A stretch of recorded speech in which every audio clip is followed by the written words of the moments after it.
बोले श्री शंकेश्वर पार्श्वनाथ भगवान की जय। बोले श्री धर्मनाथ भगवान की जय। बोले श्री विमलनाथ भगवान की जय। बोले श्री महादेव स्वामी भगवान की जय। बोले श्री अनंत वृंदावन श्री गौतम स्वामी महाराज की जय। ज्ञानसार ग्रंथ और उस ग्रंथ के एक एक महत्वपूर्ण अष्टक और उसके अंदर आज हम निस्पृहता अष्टक के ऊपर कुछ प्रकाश डालेंगे। निस्पृहता का अर्थ क्या होता है? स्पृहा का अर्थ है प्राप्त करने की इच्छा, जिसके भीतर में अब कुछ भी प्राप्त करने की इच्छा बाकी नहीं है, उसको निस्पृहता कही जाती है। जैसे किसान होता है और किसान के भीतर में धान प्राप्त करने की इच्छा होती है, घास प्राप्त करने की नहीं। उसी प्रकार से जगत में जीव का अपना स्वभाव जो रहा हुआ है, वो स्वभाव जो प्राप्त करने योग्य वस्तु है उसे प्राप्त करने का है। जो प्राप्त करने योग्य वस्तुएं नहीं है उसे प्राप्त नहीं करना। और इस प्रकार का स्वभाव जीव का रहा हुआ है। जीव जिसके लिए प्राप्त करने योग्य क्या और प्राप्त करने योग्य कौन सी चीजें नहीं है, आत्मा के गुण जो गुण वैभव है, ज्ञान, दर्शन, चारित्र वगैरह जो गुण वैभव है, वो सारे के सारे गुण वैभव उसे प्राप्त करने योग्य रहे हुए हैं। जितने भी पुद्गल और पुद्गल के जो संबंध है वो प्राप्त करने योग्य नहीं। जीव जैसे जैसे ज्ञान, दर्शन आदि गुणों की प्राप्ति करते जाता है, वैसे वैसे आत्मा का ऐश्वर्य प्रकट होता जाता है। और जैसे जैसे पुद्गलों की प्राप्ति करता है और प्राप्त करते करते वो कर्मों से भारी होता जाता है। निस्पृहता अष्टक हमें बहुत कुछ सिखाने का काम करता है। जगत के अंदर स्पृहा करनी है तो किसकी करे, और स्पृहा से किस प्रकार से बचे। यानी ज्ञानी भगवंत स्पृहा करने योग्य आत्मा के जो गुण वैभव है वो स्पृहा करने योग्य है। गुण वैभव के अतिरिक्त जो जो बातें रही हुई है वो सारी बातें स्पृहा करने योग्य नहीं। जब स्पृहा में उत्पन्न होती है, जब भीतर में पुद्गलों के प्रति की स्पृहा उत्पन्न होती है, तब जीव के भीतर में बहुत बड़ी विडंबना खड़ी होती है। स्पृहा करने वाले का हाथ, वो सदैव के लिए कैसी भी व्यक्ति रहेगी, लेकिन उसके पास में हाथ जोड़कर आजीजी करता रहेगा। एक बार जिसके भीतर में मांगने की वृत्ति प्रकट हो चुकी है, और वो वैसा व्यक्ति जो क्या करेगा, निरंतर बस वो हाथ जोड़कर याचना करता रहेगा।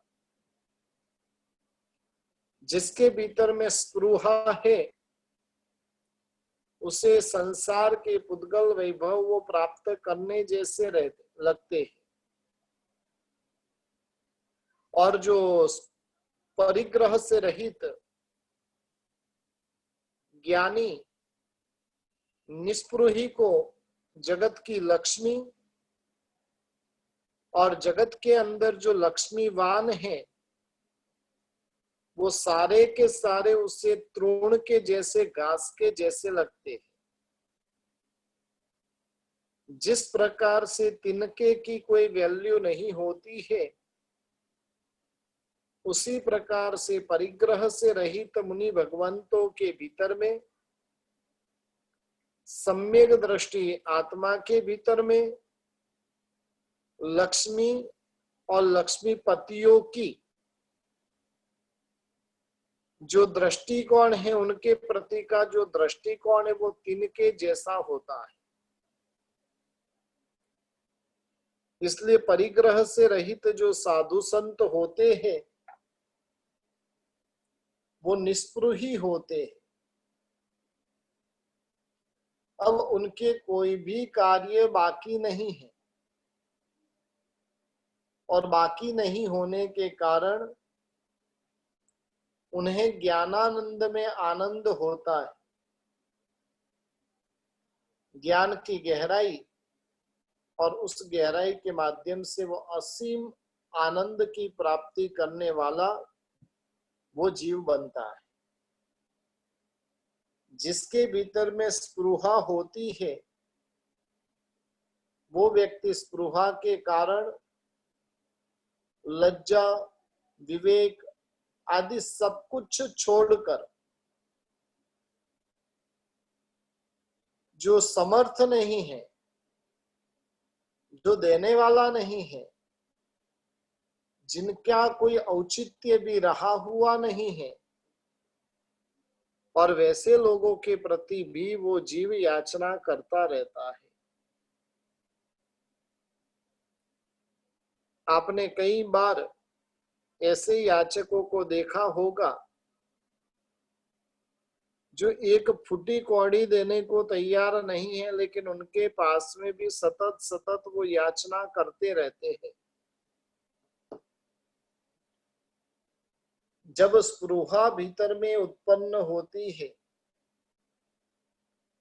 इच्छा उत्पन्न होती है, और स्पृहा से वो व्यक्ति सबसे पहले नंबर में वो लज्जा का त्याग करता है।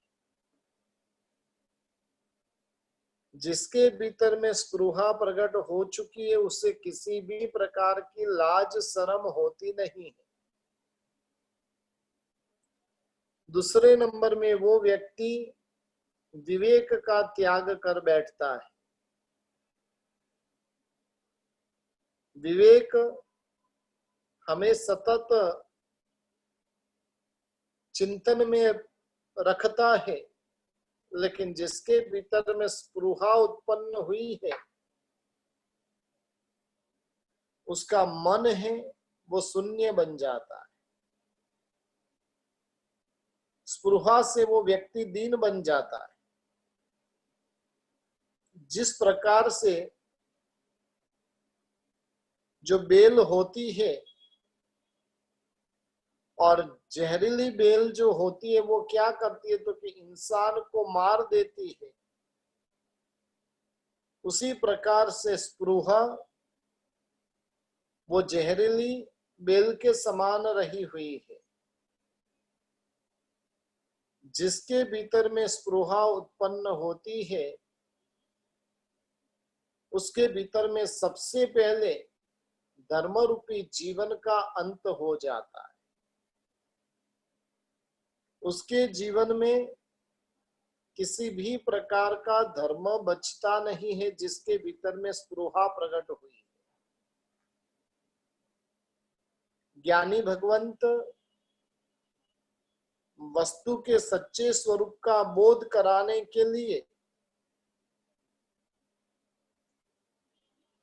जो स्पृहा रूपी जहरीली बेल जो रही हुई है, बेल रही हुई है, उसको छेद देने का उपदेश देते, और उसे जो छेद देते हैं उन्हें किसी के पास में स्पृहा याचना करनी पड़ती नहीं है। उनका मन होता है, वो मन भी शून्य बनता नहीं है, और मन के अंदर शून्यता नहीं आने के कारण उनके भीतर में दीनता भी नहीं आती। जैसे ही व्यक्ति के भीतर में स्पृहा उत्पन्न होती, स्पृहा का अर्थ है इच्छा, और इच्छा प्रकट होने के साथ में ही वो जीव नहीं करने योग्य कार्य कर बैठता है। रथ नेमी के भीतर में राजी मती के प्रति की स्पृहा प्रकट हुई, और राजी मती के प्रति की स्पृहा ने क्या किया?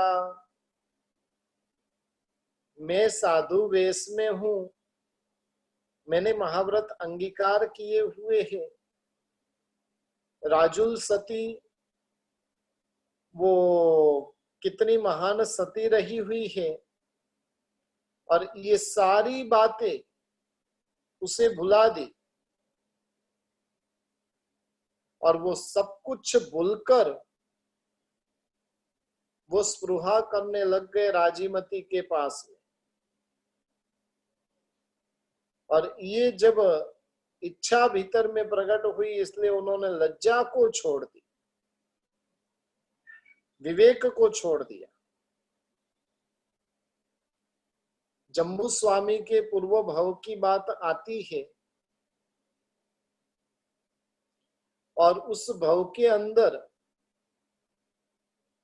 उनकी नागिला नाम की लड़की के साथ में शादी होती है।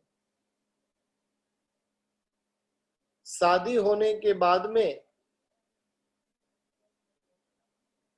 जब सुहाग रात्रि का समय है, और उसके पूर्व में वो अपने पत्नी का श्रृंगार कर रहे होते हैं, और उस समय के अंदर मुनि भगवंत गोचरी के लिए पधारते। मुनि भगवंत ने धर्मलाभ शब्द कहा, उन्हें ये धर्मलाभ शब्द सुनाई दिया, और वो वहां पर यानी नीचे आते हैं, गुरु भगवंत को गोचरी बहराते हैं, और गोचरी बहराने के बाद में मुनि भगवंत जानबूझकर वहां पर पात्रा छोड़कर चले जाते हैं, ये पीछे पीछे। और वहां पर गुरु भगवंत कहते, तू तो बहुत अच्छा आज भिक्षा में अपने भाई को ही लेकर आ गया, और दीक्षा दे देते। दीक्षा के बाद में 12 साल तक संयम जीवन का पालन करते हैं, लेकिन वो पालन करते हुए भी मन में स्पृहा तो किसकी थी? नागिला की। और नागिला की स्पृहा होने के कारण वो रोज के लिए चिंतन करते, कब भाई मारा साहिब मरे और मैं यहां से जाऊं। पड़ी लेहन करते समय, गोचरी वापरते समय, भिक्षा जाते समय, हर एक चीज में उसे नागिला के दर्शन होते।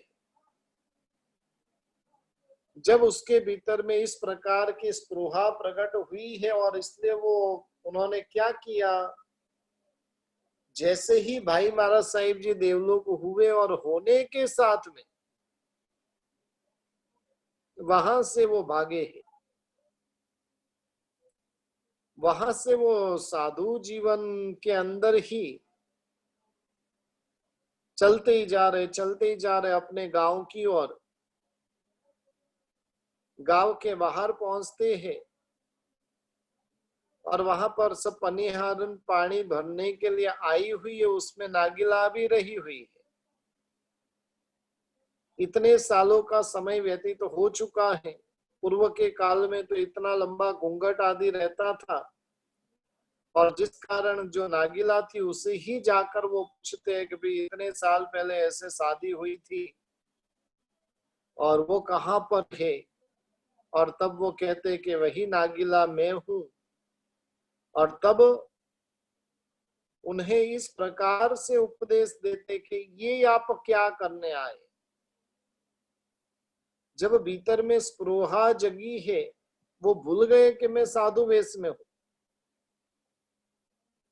वो भूल गए कि मेरे कर्तव्य क्या है। अयोग्य ऐसी याचना वो नागिला के पास में कर बैठते और तब नागिला उन्हें समझाती है। कहने का मतलब है कि जिसके भीतर में स्पृहा प्रकट हुई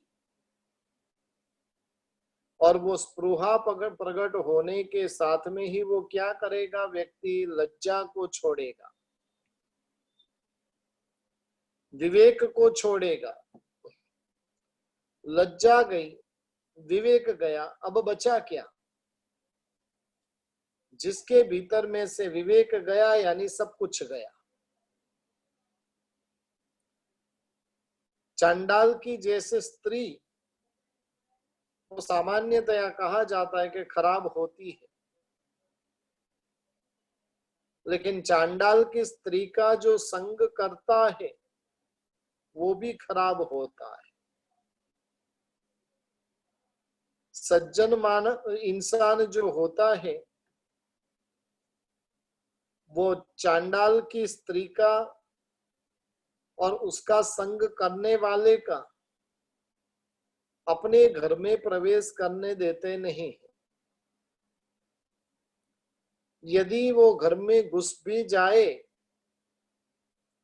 तो उसे किसी भी प्रकार से दोनों को वो बाहर निकाले बिना रहता नहीं है। उसी प्रकार से जिस घर के अंदर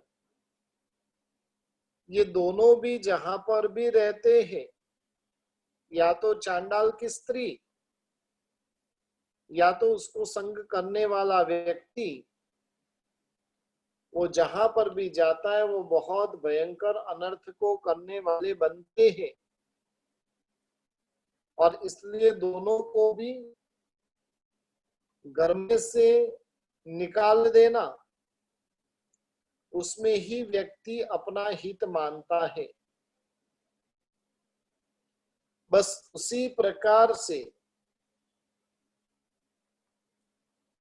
यशो विजय जी महाराजा हमें बता रहे हैं, पर पदार्थ की प्रीति वो चांडाल की स्त्री की तरह है। स्पृहा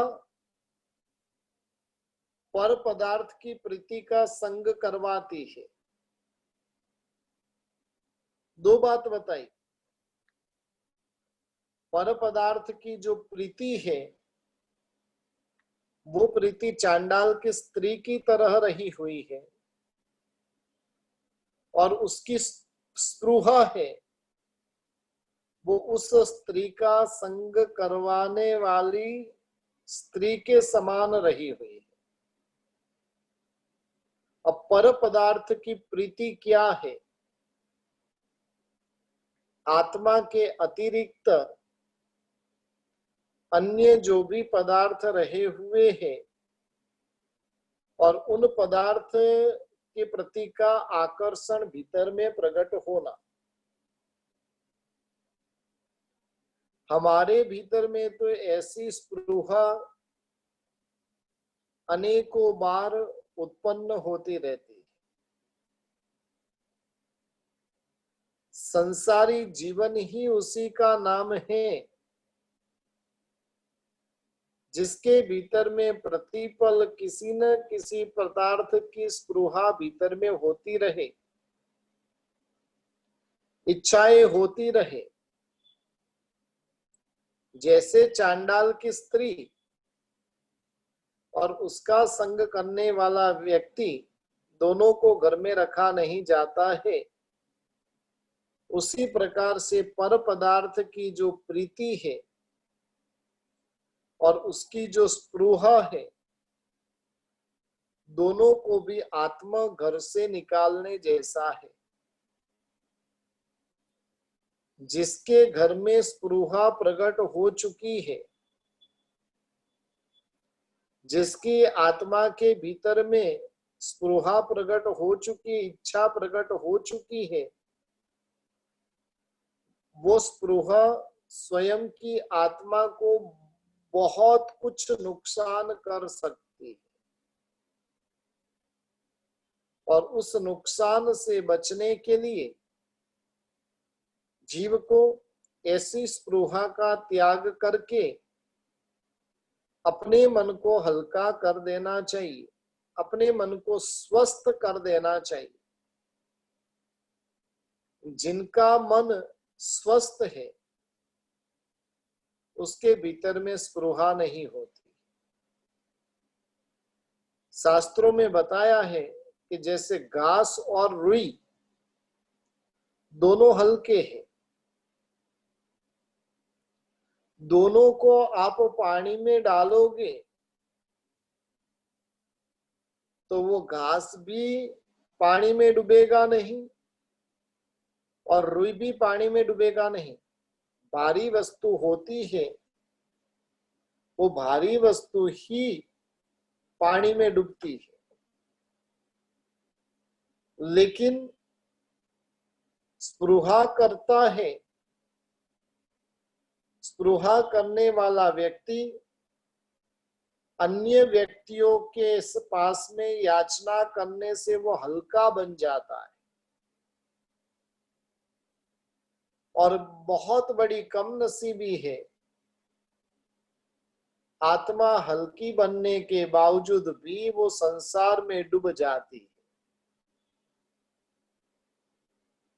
हल्के के दो अर्थ होते हैं, एक वजन में कम है और जिसके भीतर में अकार्य करने की इच्छा प्रकट हो चुकी है वो भी हल्का कहा जाता है। जाति के स्वरूप में कई बार हम इसका प्रयोग करते कि भाई ये व्यक्ति हल्की जाति का है। हल्की जाति का अर्थ क्या हुआ? वो गलत कार्य करते हैं और वैसी जाति का वो व्यक्ति रहा हुआ, उसे हल्की जाति का कहा जाता है। स्पृहा करने वाला व्यक्ति वो लोक में हल्का बन जाता है। एक जो प्रसंग आता है ना, वो कढ़ी वाले सन्यासी का, बहुत ही उत्तम कोटि का उस सन्यासी का जीवन था। बहुत ही उत्तम कोटि की साधना वो सन्यासी अपने जीवन के अंदर कर रहा था। कहीं किसी भी प्रकार की आसक्ति, इच्छा उसके भीतर में नहीं थी। आज जहां पर ठहरना हुआ था, जिनके वहां पर भिक्षा मांगने के लिए, भिक्षा की याचना करने के लिए गए थे,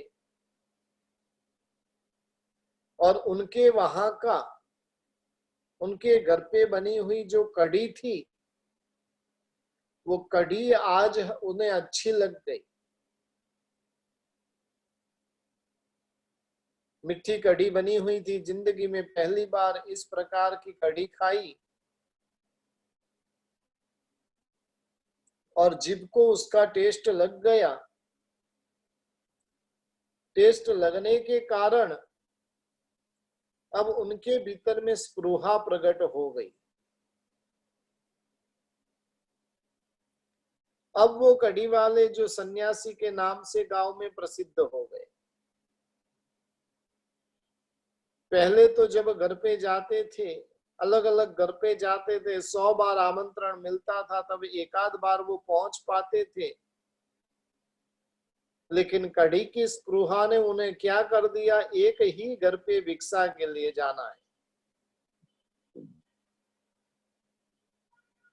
गुरु भगवंत को गोचरी के लिए एक दिन याचना की, 2 दिन याचना की, विनंती की, तीसरे दिन विनंती की, अब समझ लो कि वो गुरु भगवंत आपके घर पे रोज के लिए गोचरी के लिए आने लगे तो उन गुरु भगवंत के प्रति का अहोभाव सद्भाव कितना रहेगा।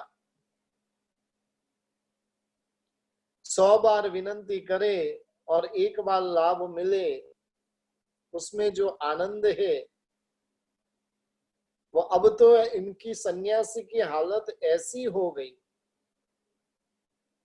वो परिवार वाले बुलाए कि नहीं बुलाए, बस उधर जाना ही है। पहले तो भिक्षाम दे ही बोलते थे, अब वहां पर जाके ही कड़ीम दे ही, कड़ी दो, और इस प्रकार की याचना करने लगे। और रोज के लिए ये सिलसिला चला, पूरे गांव के अंदर कड़ी वाले सन्यासी के नाम से वो प्रसिद्ध हो गए। लेकिन उनके भीतर की सोई हुई चेतना जग गई कि ये तू क्या कर रहा है, तू कितना अनासक्त था, तेरे भीतर में किसी भी प्रकार की इच्छाएं पड़ी हुई नहीं थी, तूने जीवन के अंदर कैसे कैसे तप त्याग वगैरह किए, और अभी तू क्या कर रहा है। और इस प्रकार से अपनी आत्मा को वो समझाने का प्रयत्न करते हैं। और आज तो निश्चय करके गए भिक्षा के लिए जाना है और बकेट भरकर कड़ी लेकर आना है। कड़ी लेकर आए, पीते गए पीते गए पीते गए, और जब अधिक मात्रा में लेते हैं तो फिर क्या होता है, वॉमिट होती है। अब वॉमिट हो रही है तो उसी बकेट के अंदर वो वॉमिट कर रहे, और वॉमिट कर कर वापिस वो वॉमिट को खाने का बोलते, यही कड़ी है, यही कड़ी तेरे आकर्षण का कारण बनी हुई है, पी तू। और वैसे करते करते उन्होंने उसके प्रति की स्पृहा को तोड़ दिया। बस हमें भी अपने जीवन के अंदर किसी भी प्रकार के पदार्थ के प्रति इस प्रकार की स्पृहा उत्पन्न होती है, उस स्पृहा को तोड़ने का काम करना है। जिसके भीतर में स्पृहा है वो हल्का है, और जिसके भीतर में किसी भी प्रकार की स्पृहा रही हुई नहीं है, वो व्यक्ति अपनी महानता को बनाए रखता है। यानी इस प्रकार की स्पृहा करने वाला व्यक्ति संसार रूपी समुद्र में डूब जाता है। स्पृहा करने वाला व्यक्ति हल्का बनकर अन्य के पास में याचना करते हैं, और जिस कारण से वो अंदर से भारी बनते जाते हैं, क्योंकि वह जो पराई आशा का जो भार को उठाते हैं, पराई आशा पराई स्पृहा जो उनके भीतर में प्रकट हुई है, उसका भार उठाने के कारण उनकी आत्मा वास्तव में देखने जाए तो बहुत भारी हो जाती है, और भारी होने के कारण वो संसार रूपी समुद्र में डूबती रहती। स्पृहा वो जीवन में कौन से आश्चर्य का सर्जन नहीं करती है, वो बहुत बड़ा प्रश्न है। सभी प्रकार के आश्चर्यों का सर्जन स्पृहा करवाती है। जिसके भीतर में स्पृहा उत्पन्न होती है, और वो स्पृहा के माध्यम से वो क्या करेगा, तो कि लोक के अंदर जो उसका मान सम्मान आदि था, वो सब कुछ वो गंवाने वाला बनता है। स्पृहा वाला व्यक्ति लोगों से वंदनीय तो बनता है, लेकिन लोगों से वंदनीय होते हुए भी वो अपने गौरव को प्रकट करता है। वह लोगों में अपनी प्रतिष्ठा होने से सब में अपने आप को महान समझता है और वो दुनिया को बताने का प्रयत्न करता है। वह व्यक्ति अपनी जाति और गुणों से अपना यश फैलाने का प्रयत्न करता है। जिसके भीतर में स्पृहा उत्पन्न हुई है, वो स्पृहावान व्यक्ति अभिमानी बने बिना रहता नहीं है। वो स्पृहा वाला व्यक्ति लोगों में दिखाने की भावना आए बिना उनके भीतर में रहती नहीं है, और इसलिए वो जो कुछ भी करता है उसके गुण वैभव भी दिखाने के लिए होते, आत्म कल्याण के कारण नहीं बन पाते। निस्पृही व्यक्ति जो होते उससे तद्दन विपरीत होते, बिल्कुल ही विपरीत होते। अनेक लोग उन्हें वंदना, उनकी प्रशंसा कर रहे हैं, लेकिन फिर भी वो गौरव को प्रकट नहीं करता है। किस लिए गौरव को प्रकट नहीं करता है? तो वो सोचता है कि ये वंदन वो मुझे वंदन नहीं है, ये वंदन जो है वो मेरे गुण वैभवों को वंदन है, ये वंदन जो है वो मेरे भीतर में पड़ी हुई योग्यता को है, लेकिन मुझे वंदन नहीं है, ऐसा वो स्पष्ट तरीके से वो जानता है। और ऐसा जानते होने के कारण लोगों से वंदना मिलने पर भी वो गौरव प्रकट करता नहीं है। लोगों से मिलने वाले पद प्रतिष्ठा वगैरह को वो बराबर से समझता है कि ये भी नाशवंत है। अपनी जाति और गुणों से वो अपना यश फैलाता नहीं है। जिसके भीतर में स्पृहा होती है वो प्रदर्शन करता है। ये पॉइंट खास ध्यान रखिएगा।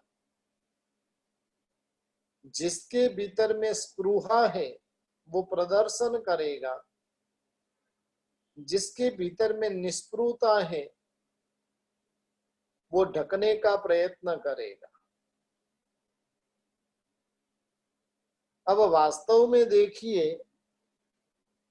वास्तव में सोचने जाए, हमें दिखाने की भावना है कि छुपाने की भावना है? घर में रहा हुआ रत्न सबको दिखाते रहते कि सबसे छिपा के रखते।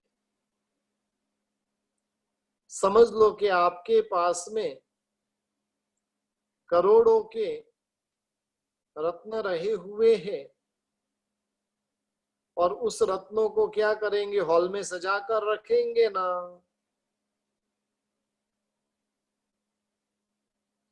रत्न जो होते हैं वो लोगों के बीच में रखे नहीं जाते। उसको तो एक कोने में तिजोरी रहेगी, उस तिजोरी के अंदर भी खाना, उसके अंदर भी खाना, उसके अंदर भी कोई ऐसा खाना रहेगा जो किसी के हाथ में नहीं आए, किसी को ध्यान में नहीं आए। और वैसे खाने में क्या किया जाता है? रत्नों को रखा जाता है। बस निस्पृही व्यक्ति जो होता है वो अपनी अच्छाइयों को वो ढकने का काम करता है, और स्पृहावान व्यक्ति होता है वो प्रदर्शन करता है। वर्तमान की तो हमारी परिस्थिति कितनी विषम है। दादा की पूजा करने गए तो उधर भी सेल्फी लेकर लोगों में भेजेंगे, मैंने आज पूजा की, जैसे भगवान के ऊपर उपकार करके आया। कोई गुरु भगवंत के चरणों में वंदना के लिए पहुंचा तो उधर भी गुरु भगवंत के साथ फोटो लेगा और सब में भेजेगा। अरे भाई, तू वंदन के योग्य पहले बना है। ये देखिए, ये स्पृहा है। मुझे लोगों को दिखाना है, इसके माध्यम से मुझे लोगों में धार्मिक नहीं हूं फिर भी धार्मिक बनने का ढोंग करना है। लोग मुझे धार्मिक समझे नहीं रहूं उसका कोई अफसोस नहीं है, लेकिन लोग समझना तो चाहिए कि मैं धार्मिक हूं। और उसके लिए वो यथासंभव सारे के सारे प्रयास करता है। ये प्रयास कौन करवाता है? उसके भीतर में पड़ी हुई स्पृहा ये प्रयास करवाता है। निस्पृही व्यक्ति रहेगा ना, वो व्यक्ति को आप कितना भी मान सम्मान, उनकी प्रशंसा कुछ भी करो, लेकिन निस्पृही व्यक्ति वो समझता है कि ये जो कह रहा है वैसा कुछ भी मेरे में नहीं है। कोई प्रशंसा भी कर रहे हो तो वहां पर वो क्या करता है, उस प्रशंसा को सुनने जैसा वो मानता नहीं है स्वयं की। अन्य की करे तो 2 कान की जगह पर 4 कान लगाकर वो सुनेगा, लेकिन स्वयं की प्रशंसा जहां पर हो रही होगी वहां पर वो क्या करेगा, वो स्पष्ट कहेगा नहीं भी मेरे में कुछ भी नहीं है। हमारे भीतर में मान आदि की स्पृहा जगे नहीं, और जिस कारण से ज्ञानी भगवंतों ने हमें देव गुरु पसाए कहने को कहा है। जब कभी भी कोई भी व्यक्ति तपश्चर्या करते हुए साता पूछे, ऐसे ही साता पूछे और उस समय में क्या उसे जवाब देना है, देव गुरु पसाए, मेरा कुछ भी नहीं है, सब कुछ देव और गुरु की कृपा से ये सब कुछ है। अब पराया है तो उसका मैं क्या अहंकार करूं? सब कुछ देव गुरु का, उसमें अभिमान में किसका करूं? जैसे बात आती है ना, यशो विजय जी महाराजा के भीतर में काशी से जब विद्वत्ता प्राप्त करके आए और तब उनके भीतर में भी स्पृहा प्रकट हो गई थी। अब स्पृहा प्रकट हुई, स्थापनाचार्य के आजू बाजू में सब जगह पर ध्वजाएं डाल के रख दी। और ध्वजाएं डालकर क्यों रखी? भाई मेरा यश, मेरी पताका 10 दिशा में लहरा रही। और इस प्रकार के भावों के साथ में उन्होंने भी ये ध्वजाएं लगाई थी। ठीक है, वो तो समझदार श्राविका आई और उस श्राविका ने उस ध्वजाओं को निकलवा दिया। कहने का मतलब है स्पृहा जो है वो किसे परेशान नहीं करती है। जगत के जीव मात्र के पीछे ये स्पृहा पड़ी हुई है।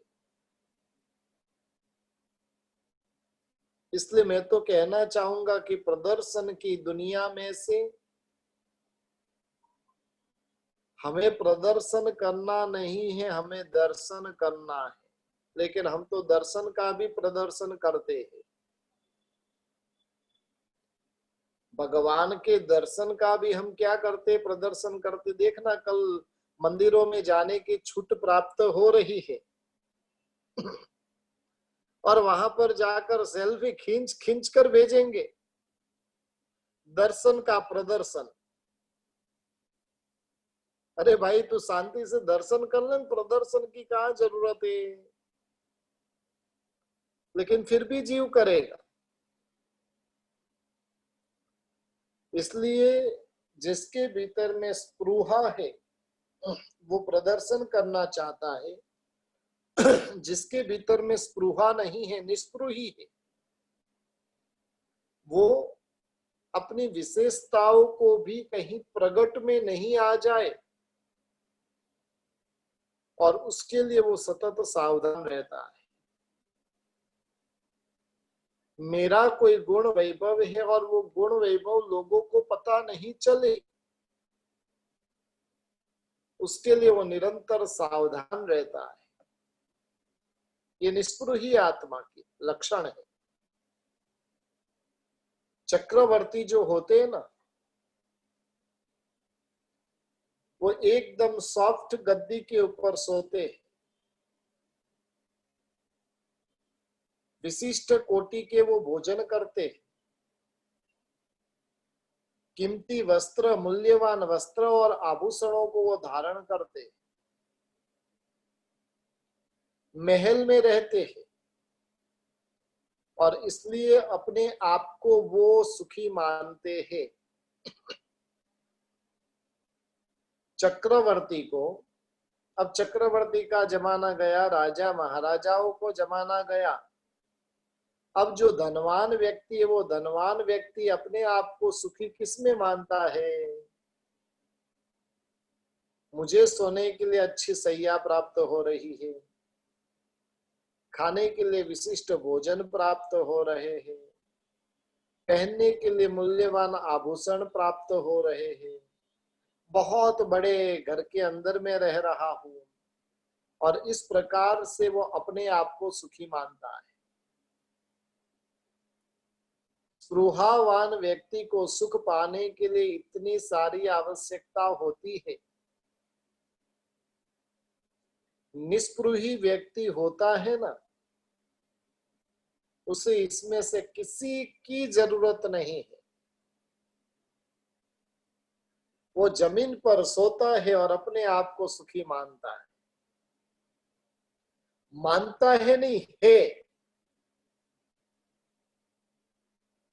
जमीन पर संथारा करते हुए भी वो सुखी, भिक्षा के द्वारा भोजन की प्राप्ति करने पर भी वो सुखी, पुराने घिसे हुए वस्त्र पहनने पर भी, शरीर में किसी भी प्रकार का श्रृंगार नहीं करने पर भी वो व्यक्ति सुखी, घर में नहीं लेकिन जंगल में रहने पर भी वो व्यक्ति सुखी। स्पृहावान व्यक्ति होता है, वो ये सारी सामग्रियों में सुख मानता है। निस्पृही व्यक्ति होता है, वो सामग्री से रहित जीवन जीने में अपने आप को सुखी मानता है। अब कहिए, चक्रवर्ती सुखी कि निस्पृही सुखी? जिसके भीतर में स्पृहा का दुख उत्पन्न हुआ है, वो व्यक्ति दुनिया में सबसे बड़ा दुखी है।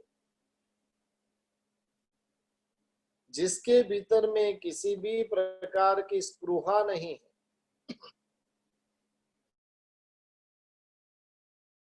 इच्छा नहीं है, झंखना नहीं है, और वो व्यक्ति दुनिया में सबसे बड़ा सुखी रहा हुआ है।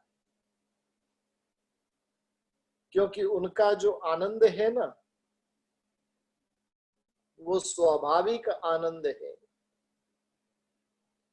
स्पृहावान व्यक्ति का आनंद वो कुदरती आनंद नहीं है, कृत्रिम आनंद रहा हुआ है। निस्पृही व्यक्ति का जो आनंद प्रकट हुआ है, वो स्वाभाविक है, अंतर आत्मा के भीतर में से प्रकट हुआ है। स्पृहावान व्यक्ति का आनंद उससे भीतर से प्रकट नहीं हुआ है, लेकिन पुद्गलों से प्रकट हुआ है। पर की स्पृहा यानी आत्मा के अतिरिक्त अन्य सजीव और निर्जीव पदार्थों की इच्छा, और वो पर की स्पृहा वो महा दुख के स्वरूप में रही हुई है। जिन्होंने भी पर की स्पृहा की, और वैसा व्यक्ति असंख्य कालों तक नरक आदि दुर्गति में वो जीव दुख को प्राप्त करता रहता है। वो मुनि भगवंत ने चक्रवर्ती की पत्नी वंदन के लिए आई और बालों का स्पर्श हो गया, भीतर में स्पृहा की, और उस स्पृहा ने उनको क्या किया, नरक के दुख भुगतने के लिए नरकों के अंदर उनको भेज दिया। इसलिए एक चीज ध्यान रखिए कि स्पृहा में सुख नहीं है, स्पृहा में दुख है, निस्पृहता में सुख रहा हुआ है। और 8 श्लोकों के माध्यम से महोपाध्याय जी महाराजा ने निस्पृहता का सुख कैसा है, स्पृहा का दुख कैसा है, और ये दोनों चीज बताने के कार्य किए हैं। अब हमें स्पृहावान बनना है कि निस्पृही बनना है। भीतर में इच्छाओं का प्रकट होना यानी स्पृहावान बनना है, भीतर में इच्छा ही नहीं होना वो निस्पृह होता है। आज सोचिएगा, इच्छा में सुख है, स्पृहा में सुख है कि निस्पृहता में सुख है, और उसकी साक्षात अनुभूति करने का आज प्रयास कीजिएगा। इस प्रकार से महोपाध्याय जी महाराजा ने स्पृहा अष्टक के ऊपर जो बातें बताई है, उसके अलावा की जो बातें हैं वो हम कल देखेंगे। कल जो बहुत ही सुंदर जो अष्टक मुनि पणु अष्टक जो रहा हुआ है, मुनि कैसे होते हैं और उसके बारे में जो बातें हैं